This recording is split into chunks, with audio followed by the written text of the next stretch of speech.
Основното училиште Свети Кирил и Методи го одржа завршниот настан од проектот Виртуелна реалност наспроти климатски промени финансиран од Erasmus Plus програмата.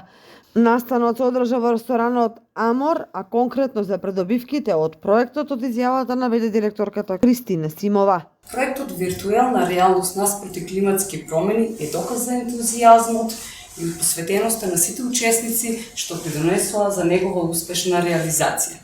Денешниот ден е значаен момент кога ќе ги споделиме со вас резултатите од проектот на програмата на Европската унија Erasmus+.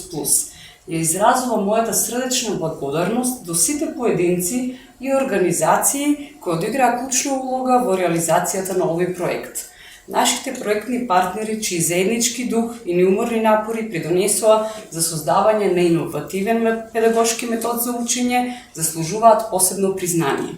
Додека го славиме успехот на проектот, да не заборавиме на влијанието што ги има врз нашите ученици и со нетрпение ќе ги очекуваме позитивното влијание врз нашата училишна заедница и пошироко. Првите 3 средби се одржаа во Словенија, на кои учесниците се запознаа меѓусебно со партнерите во овој проект, а придобивките од реализираните активности беа презентирани денеска. Проектот Едукативен пристап врз основа на виртуелна реалност за справување со климатските промени е финансиран од Erasmus Plus програмата.